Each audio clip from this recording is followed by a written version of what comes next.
दोस्तों नमस्कार, स्वागत करता हूं मेरे चैनल पर। दोस्तों आज के टॉपिक में हम देखेंगे एक दक्षिण भारत का इम्पोर्टेंट जो महत्वपूर्ण वंश था राष्ट्रकूट वंश, उसके बारे में। और दोस्तों आज का जो यह टॉपिक है यह इतना महत्वपूर्ण है कि यहाँ से सवाल पूछे जाने की पूरी संभावना रहती है कंपटीशन एग्जाम में, चाहे वह फर्स्ट ग्रेड हो, चाहे आरएस हो, चाहे यूपीएससी का या यूपीपीएससीएस का कोई भी एग्ज़ाम हो, वहाँ से राष्ट्रकूटों को लेकर सवाल पूछे जाते हैं। तो दोस्तों आज का जो सेशन है बहुत ही महत्वपूर्ण होने वाला है। और यहाँ जो आज हम तथ्य देखेंगे जितने भी, और जो इनके शासक हुए थे दंती दुर्ग से लेकर जो अंतिम शासक कर्क सेकंड तक, सारा कुछ आज इस वीडियो में देखेंगे। और जहाँ जहाँ से सवाल पूछे जाने की संभावना है वह सारे तथ्य आज के वीडियो में देखेंगे। और दोस्तों मुझे पूरी उम्मीद है कि आज का यह जो टॉपिक है आप एक देखने के बाद में आपको एक एक तथ्य मालूम हो जाएगा कि क्या क्या जो है सवाल बनते हैं राष्ट्रकूट वंश से, और किन किन सवालों को हम जो है इम्पोर्टेंस देंगे या वेटेज देंगे जहाँ से सवाल पूछे जाते हैं, या किन किन शासकों को हम वेटेज देंगे। तो अपनी पूरी एनर्जी लगाइएगा आज राष्ट्रकूट वंश में, और जो मैं आज बता रहा हूँ उसको नोट डाउन कीजिएगा ताकि आने वाले पेपर में आप इन सवालों को अच्छी प्रकार से हल कर सकें। तो शुरू करते हैं राष्ट्रकूट वंश। तो सबसे पहले अगर हम देखें तो जो राष्ट्रकूट वंश है यह दक्षिण भारत का सबसे महत्वपूर्ण वंश था। यानी यह कहाँ था, तो यह दक्षिण भारत में था। दक्षिण भारत का सबसे महत्वपूर्ण वंश।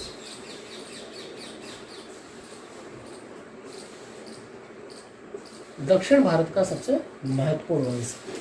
दूसरा एक इम्पोर्टेंट सवाल आता है कि यह किसके अंडर में थे। तो दोस्तों यह जिसके अंडर में थे वह थे वातापी के चालुक्य। तो यह जो थे वातापी के चालुक्यों के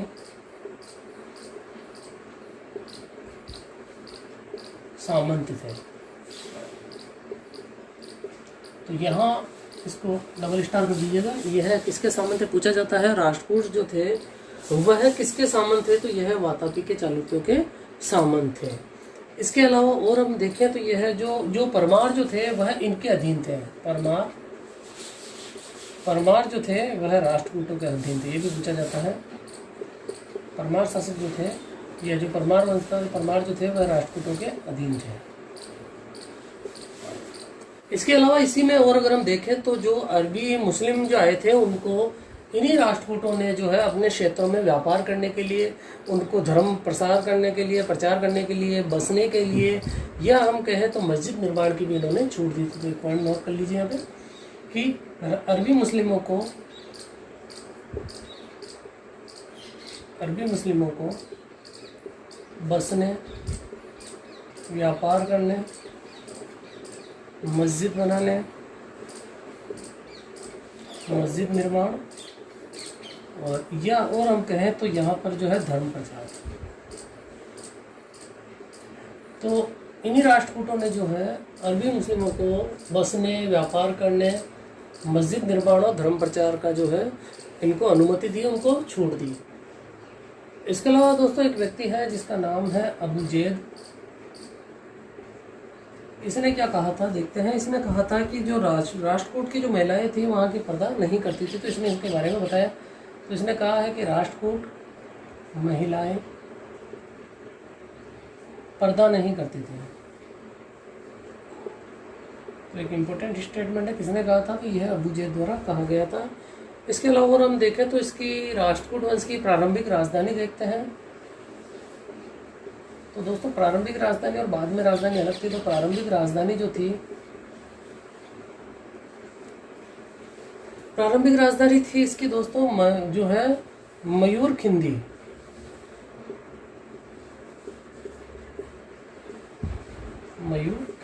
यह इसकी प्रारंभिक राजधानी थी। और बाद में अगर हम देखें तो बाद में इसकी राजधानी अमोघ वर्ष के टाइम हो जाती है मान्यखेत।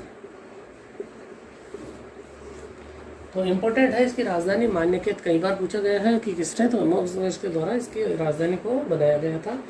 तो दोस्तों यहाँ जो हमने देखे 4 पॉइंट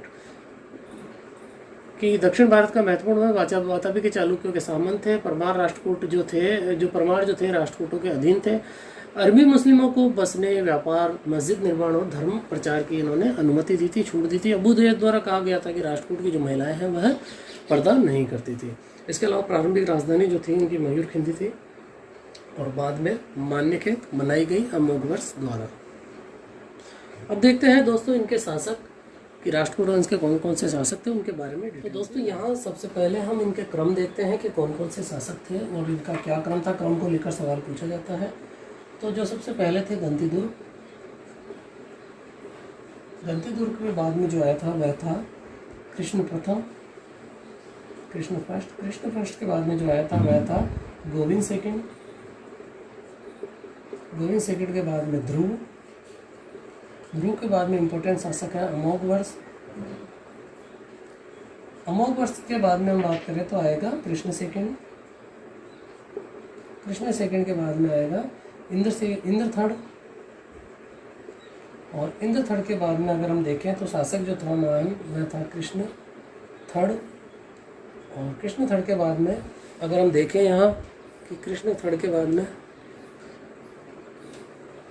बाद में आएगा वह आ जाएगा दोस्तों इंद्र फोर्थ, और इसके बाद में आ जाएगा गोविंद फोर्थ या गोविंद चतुर्थ,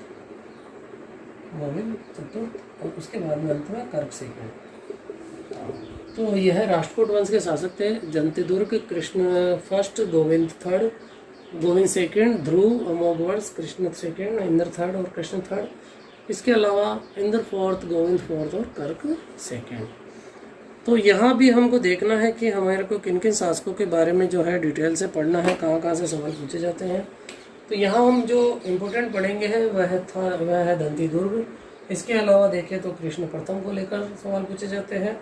गोविंद जो सेकंड उसके बारे में हम जो कोई सवाल नहीं पूछा जाता है। ध्रुव को देखेंगे या अमोघवर्ष इम्पोर्टेंट शासक है, इसको देखेंगे।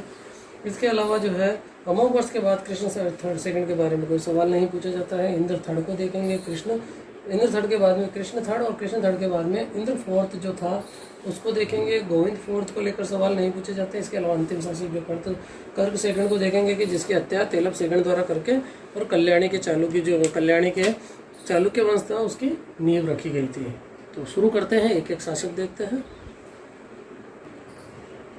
तो पहले इन 4 शासकों को देखते हैं, उसके बाद अगले।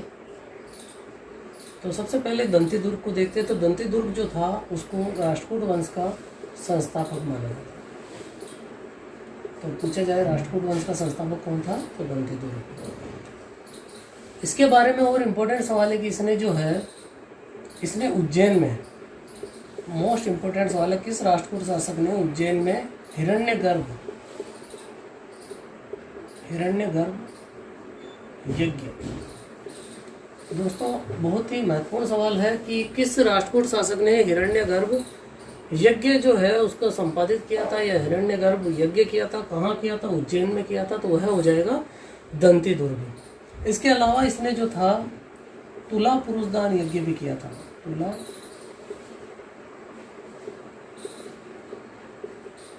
तुला पुरुषदान यज्ञ। और अगर और हम देखें तो इसमें एक इम्पोर्टेंट सवाल और आता है कि जो एलोरा का दशावतार मंदिर था उसकी स्थापना भी दंतिदुर्ग द्वारा की गई। एलोरा का दशावतार मंदिर,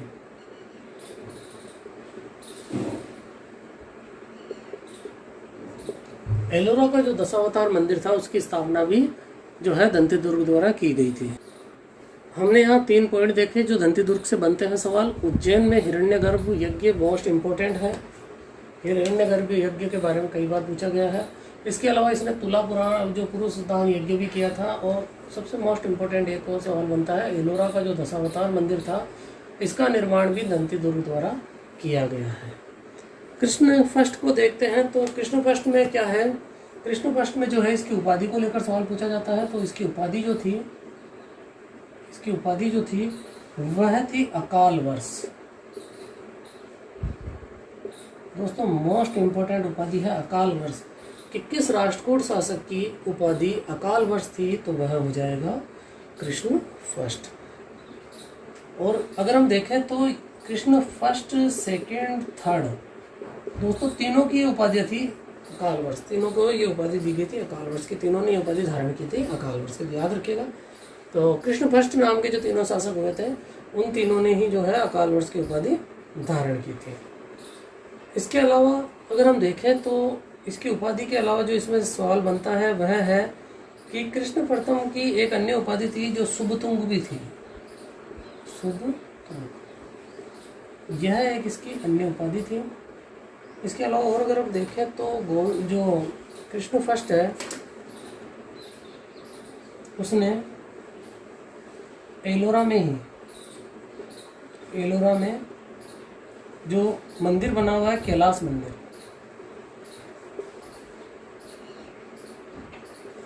दोस्तों बहुत ही इम्पोर्टेंट सवाल है कि एलोरा के कैलाश मंदिर की स्थापना किसने की।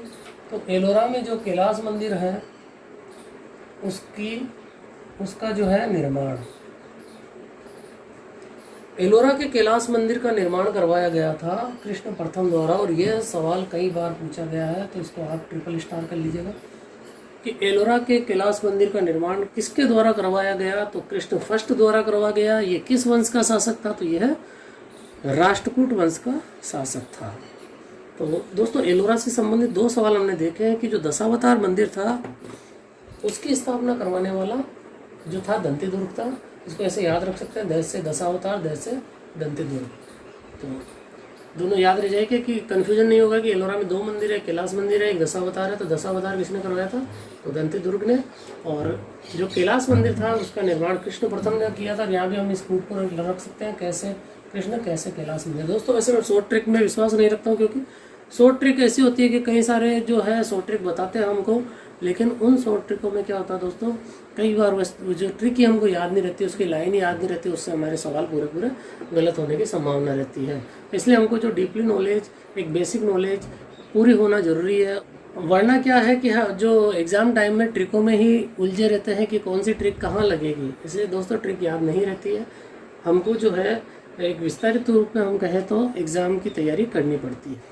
इसके अलावा कृष्ण प्रथम के बारे में एक और सवाल बनता है यहाँ पर कि इसने जो है बादामी के चालुक्य,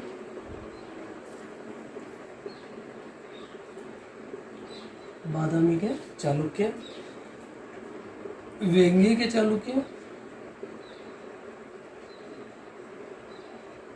बादामी के चालुक्य, वेंगी के चालुक्य और मैसूर का एक वंश था गंग वंश, मैसूर के गंग वंश को हराया। तो एक महान शासक था कृष्ण प्रथम जिसने कि बादामी के चालुक्य, वेंगी के चालुक्य और मैसूर के जो गंग वंश था उसको हराया था। तो यहाँ दो इम्पोर्टेंट शासकों के बारे में हमने पढ़ा, जिसमें दंतीदुर्ग और कृष्ण प्रथम। और कृष्ण प्रथम के बारे में हमने 3 बातें जानी।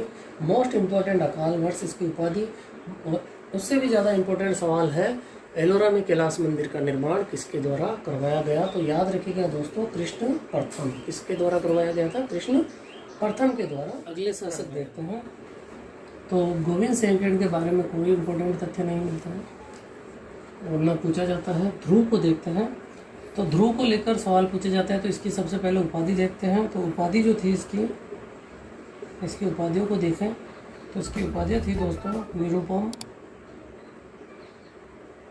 ध्रुव की उपाधियाँ थी निरुपम, धारावर्ष पूछा जाता है। धारावर्ष किसकी उपाधि थी, तो ध्रुव की उपाधि थी।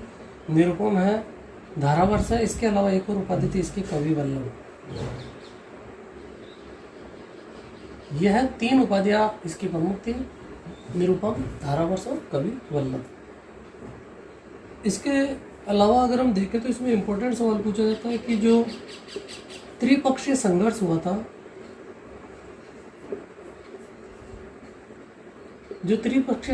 था, उसमें राष्ट्रकूटों की तरफ से जो था ध्रुव ने शुरुआत की थी, यानी संघर्ष की शुरुआत की थी। इसी संघर्ष की शुरुआत पूछा जाए कि त्रिपक्षीय संघर्ष की शुरुआत किसने की थी, तो राष्ट्रकूटों ने की थी। और राष्ट्रकूटों में से भी किसने की थी, तो ध्रुव ने की थी। तो 2 सवाल यहाँ इम्पोर्टेंट हमने देखे। इसकी उपाधि को लेकर धारावर्ष पूछा जाता है या कवि वल्लभ किसकी उपाधि थी, और त्रिपक्षीय संघर्ष की शुरुआत करने वाला कौन था, तो ध्रुव था। अगला शासक देखते हैं गोविंद थर्ड। तो इसके बारे में इम्पोर्टेंट सवाल है कि इसको सबसे प्रतापी शासक माना जाता है राष्ट्रकूटों में। सबसे महान प्रतापी। दोस्तों अमोघ वर्ष भी था, लेकिन उससे पहले अगर हम देखें तो गोविंद थर्ड भी सबसे महान और प्रतापी शासक माना जाता है। और इसकी जानकारी में जो है हमको मिलती है, एक अभिलेख है। इसकी जानकारी जो मिलती है वह एक अभिलेख है रागनपुर का। रागनपुर अभिलेख जो था उससे इसकी जानकारी मिलती है। और इसी गोविंद थर्ड की उसकी तुलना जो है कृष्ण से की गई है। इस अभिलेख में इसकी तुलना कृष्ण से की गई है, यानी भगवान कृष्ण से इसकी तुलना की गई। इसके अलावा इसके बारे में कहा जाता है कि इसके जो घोड़े हैं वे समुद्र तक, हिमालय से समुद्र तक जो है विचरण करते थे। इसकी जो घोड़े हैं वह समुद्र तक विचरण करते हैं। तो इसके बारे में कहा गया था कि सबसे महान प्रतापी शासक, अभिलेख रागनपुर में। इसके अलावा अगर हम देखें तो इसने जो है गुर्जर, प्रतिहार और जो जिसमें अगर हम देखें तो गुर्जर प्रतिहार शासक जो था नागभट्ट, और इसके अलावा पाल शासक जो था धर्मपाल, इनको इसने हराया था।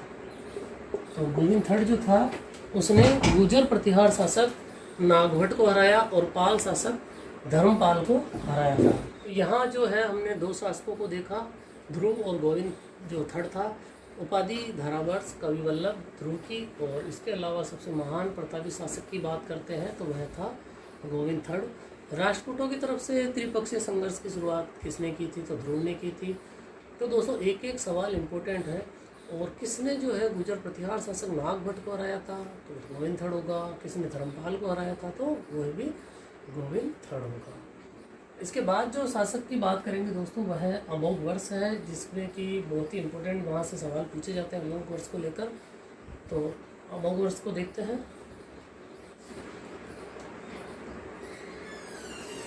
इसको आप वेरी इम्पोर्टेंट लगाइएगा। तो अमोघ वर्ष, इसके बारे में जो जानकारी देते हैं वह दो प्रमुख इसके जो है अभिलेख हैं जिनसे इसके बारे में जानकारी मिलती है। तो अभिलेख देखते हैं। एक था दोस्तों संजन ताम्रपत्र, और एक था संजन ताम्रपत्र, और दूसरा जो अभिलेख जिसे नीलगुंड अभिलेख।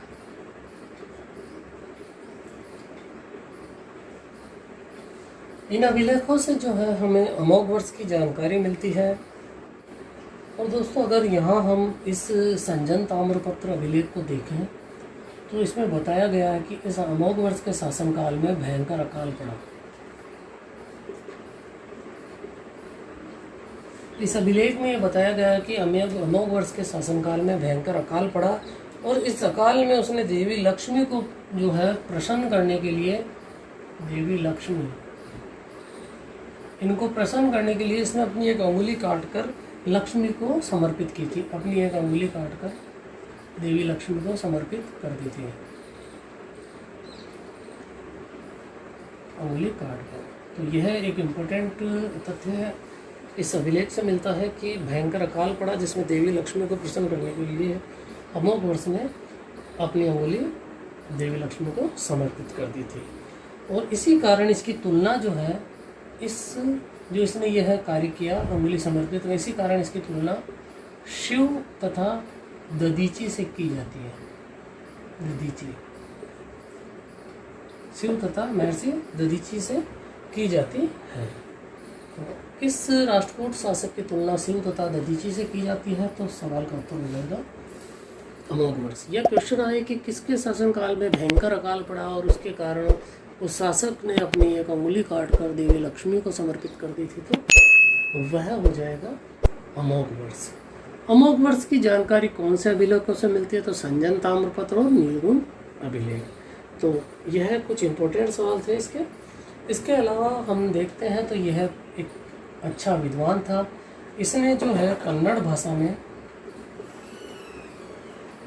अच्छा विद्वान था, और इसने कन्नड़ भाषा में कविराज महाराज जो है एक रचना की, कवि राजमार्ग। दोस्तों इम्पोर्टेंट सवाल है, कवि राजमार्ग, इसकी रचना कन्नड़ भाषा में किसने की थी? तो ये कवि राजमार्ग लिखी गई थी अमोघवर्ष द्वारा। इसके अलावा इसने एक और कार्य किया, एक रचना और है, वह संस्कृत में है। संस्कृत में अगर इसकी रचना देखें तो वह थी रत्नमालिका। तो यह 2 रचनाएं हमको मिलती हैं अमोघवर्ष की। पूछा जाए कवि राजमार्ग की थी तो अमोघवर्ष की, और इसके अलावा ये कन्नड़ भाषा में थी, और संस्कृत में जो रचना थी रत्नमालिका इसकी रचना थी। दोस्तों इसी के समय में, अमोघवर्ष के समय में हम देखें तो एक विदेशी यात्री था सुलेमान यात्री भारत आया था। कि वह कौन सा राष्ट्रकूट शासक है जिसके समय जो है सुलेमान यात्री भारत आया? तो वह हो जाएगा अमोघवर्ष। या अमोघवर्ष के समय कौन सा यात्री भारत आया था? तो सुलेमान। आगे देखते हैं इसके बारे में और तथ्य। अमोघवर्ष दोस्तों, इसने कुछ विद्वानों को भी संरक्षण दिया था, कुछ विद्वानों को संरक्षण दिया। तो कुछ प्रमुख विद्वान हैं जो इसके राज्य में रहते थे, जिनको इसका संरक्षण प्राप्त था। तो उनके नाम देखते हैं। उनमें से है जिनसेन। इसके अलावा और अगर हम देखें तो अन्य जो विद्वान था उसका नाम आता है यहाँ महावीराचार्य।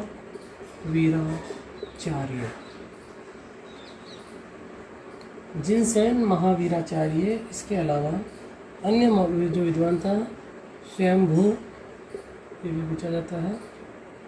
और स्वयंभू के अलावा और हम देखें तो एक इम्पोर्टेंट विद्वान है शाक्तायन। तो यह कुछ विद्वान थे जो कि इसके राज्य में थे, जिनको इसका संरक्षण प्राप्त था, जिसमें जिनसेन है, महावीराचार्य, स्वयंभू और शाक्तायन। दोस्तों जिनसेन ही वह था जिसने आदि पुराण की रचना की थी। अगर जिनसेन के बारे में देखें तो इसी ने आदि पुराण की रचना की थी। और एक और यहाँ एक आदि पुराण की रचना पूछा जाता है। इसके अलावा पूछा जाता है कि जो इसी के प्रभाव में आकर अमोघवर्ष ने जैन धर्म को स्वीकार किया था। इसी के प्रभाव में यह अमोघवर्ष से इसने जैन धर्म स्वीकार किया। तो पूछा जाए कि अमोघवर्ष ने किसके प्रभाव में आकर जैन धर्म स्वीकार किया था? तो वह हो जाएगा जिनसेन। इसके अलावा हमने देखा आदि पुराण जिसकी रचना जिनसेन ने की थी।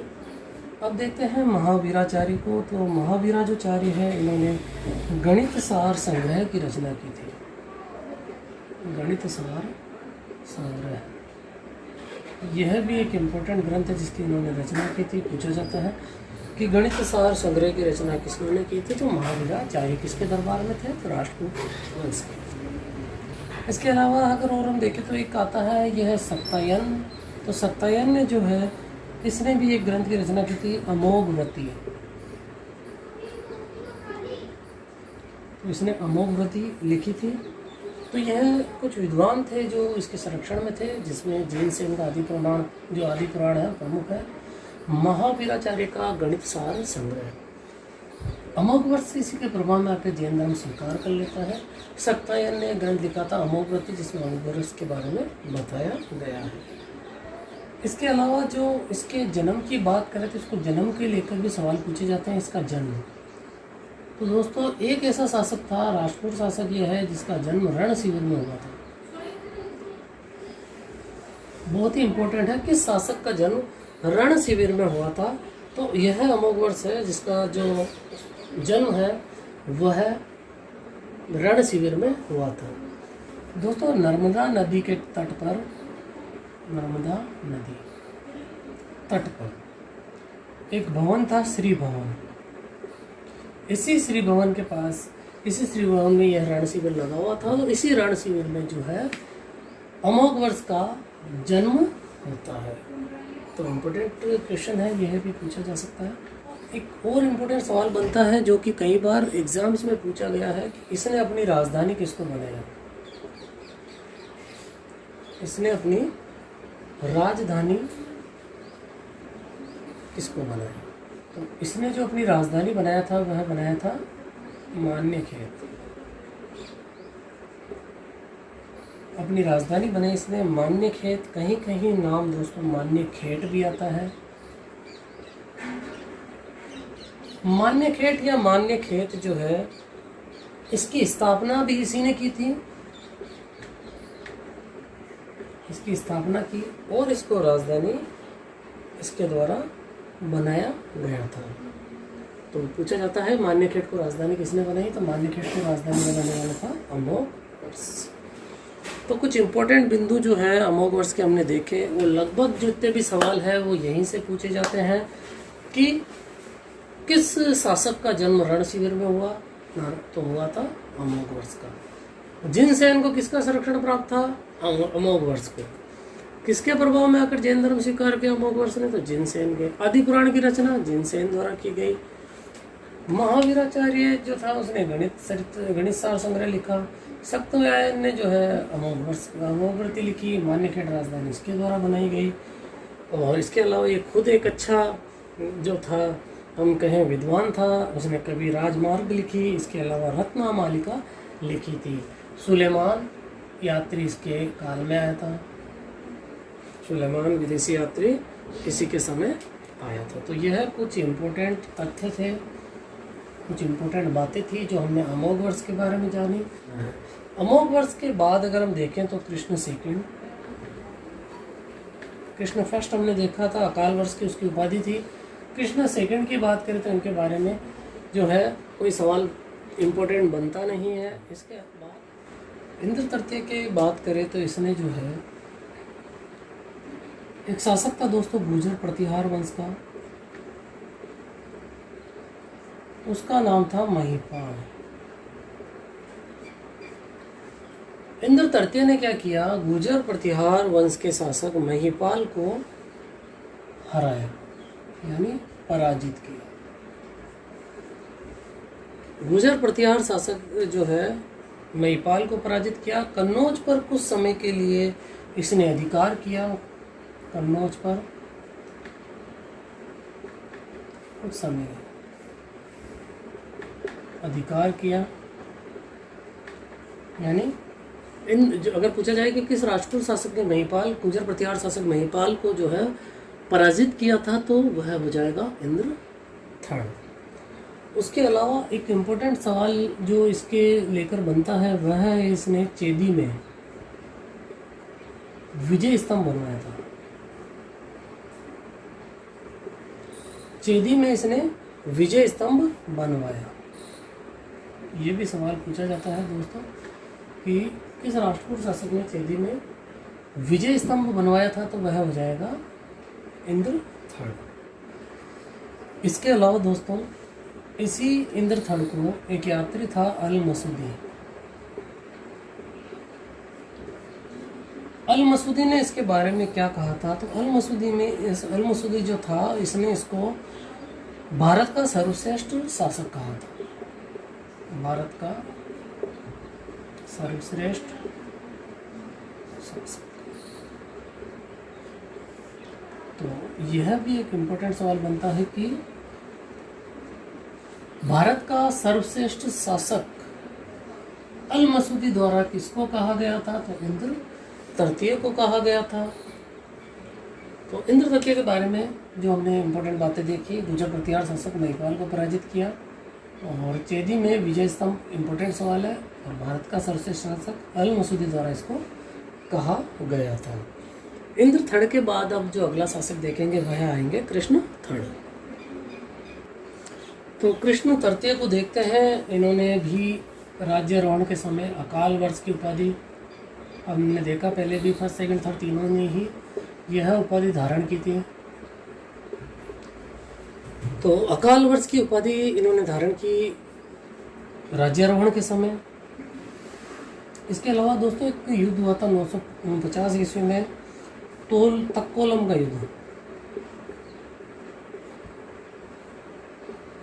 तक्कोलम का जो युद्ध था इसमें कृष्ण थर्ड ने इस युद्ध में परांतक फर्स्ट परांतक प्रथम इसको जो है हराया था। दोस्तों यह परांतक फर्स्ट जो था वह चोल शासक था, यानी कृष्ण थर्ड ने तक्कोलम के युद्ध में, जो कि 949 ईस्वी को होता है, परांतक प्रथम को हराया था, जो कि चोल शासक था। तो यह एक इम्पोर्टेंट सवाल है कि किस राष्ट्रकूट वंश के किस शासक ने परांतक फर्स्ट को हराया था। तो इस चोल शासक को हराने वाला था राष्ट्रकूट शासक कृष्ण तृतीय।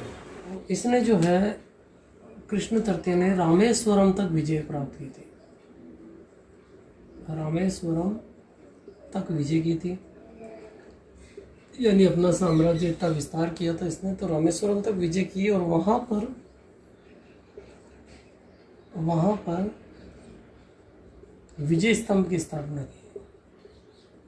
इसी उपलक्ष्य में इसने क्या किया, वहाँ पर विजय स्तंभ की स्थापना की थी। जो कृष्ण तृतीय के द्वारा कुछ मंदिर बनाए गए, जिसमें एक था कृष्णेश्वर मंदिर और एक और अगर हम मंदिर देखें तो वह था गंड मार्तंड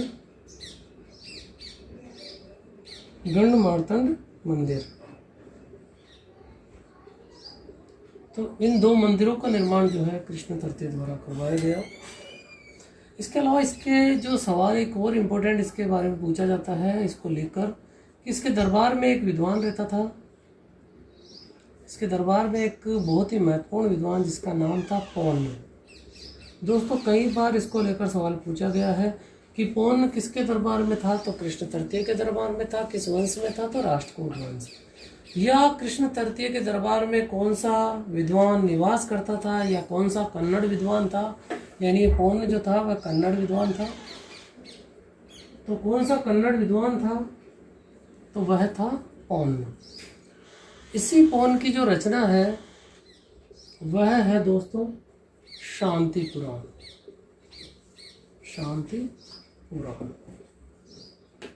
शांति पुराण जो है इस पौन्न की रचना है।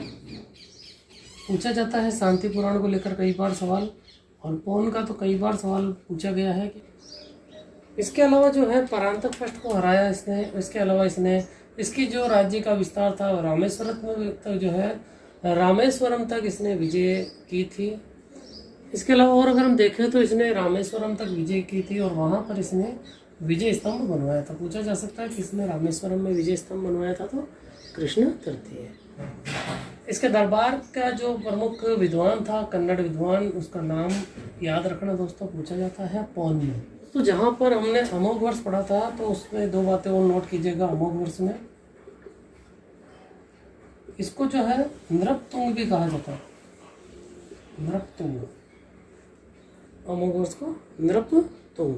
इसके अलावा इसकी तुलना जो है ये भी पूछा जा सकता है चंद्रगुप्त सेकंड से भी महान शासक इसको अमोघ वर्ष को बताया गया है। पूछा जा सकता है चंद्रगुप्त सेकंड से भी महान शासक किसको बताया गया है, तो चंद्रगुप्त सेकंड से भी जो महान शासक है वह अमोघ वर्ष को बताया गया है। इसके अलावा इसी अमोघ वर्ष को जो है दक्षिण का अशोक भी कहा गया है। कुछ विद्वान इसको दक्षिण का अशोक, यानी कुछ विद्वान इसको दक्षिण का अशोक भी कहते हैं। नृपतुंग और चंद्रगुप्त सेकंड से भी इसको महान शासक बताया। अगले शासक इंद्र चतुर्थ, इसके अलावा गोविंद फोर्थ, यानी गोविंद चतुर्थ और कार्तिक। यह तीन अन्य शासक हैं जिन्हें देखते हैं, इनके बारे में कुछ प्रमुख बातें। तो जो इंद्र चतुर्थ था यह जैन धर्म मानने वाला था।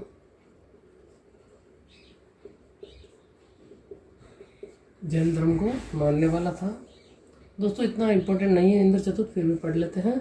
जैन धर्म को मानने वाला था और इसी ने जो है श्रवण बेलगोला में गया था। श्रवण बेलगोला में जाकर संलेखना विधि, जो जैन धर्म की विधि है, संलेखना विधि द्वारा प्राण त्याग दिए। तो यहाँ यह इम्पोर्टेंट तथ्य बन जाता है कि राष्ट्रकूट वंश का कौन सा शासक था जिसने श्रवण बेलगोला में संलेखना विधि द्वारा प्राण त्याग दिए, तो वह था इंद्र चतुर्थ। गोविंद फोर्थ के बारे में कोई इम्पोर्टेंट तथ्य नहीं है दोस्तों। इसके अलावा कर्क सेकंड जो था, इसके बारे में देखते हैं। यह अंतिम शासक था।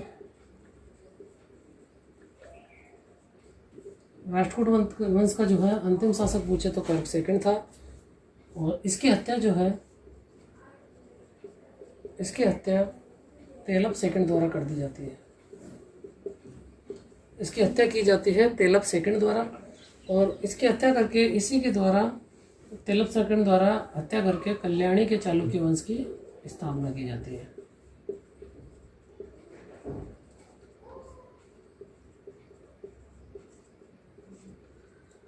यानी तेलप सेकंड द्वारा कल्याणी के चालुक्य वंश की नींव रखी जाती है राष्ट्रकूट वंश का अंतिम शासक कर्क सेकंड की हत्या करके। तो दोस्तों यह थे राष्ट्रकूट वंश से संबंधित महत्वपूर्ण शासक जिनको हमने देखा। राष्ट्रकूट वंश के बारे में हमने उनके बारे में जानकारी देखी कि कहाँ कहाँ से सवाल पूछे जाने की संभावना रहती है इन शासकों को लेकर। सभी कुछ बातें जहाँ से सवाल पूछे जाने की संभावना रहती है वो हमने आज देखा, जिसमें हमने दंती दुर्ग से लेकर कर्क जो सेकंड था अंतिम शासक उसको देखा। और अमोघ वर्ष दोस्तों इंपॉर्टेंट है, पूछा जाता है कई बार। इसके अलावा कृष्ण तृतीय उससे को लेकर भी सवाल पूछे जाते हैं। गोविंद थर्ड है, दंती दुर्ग है।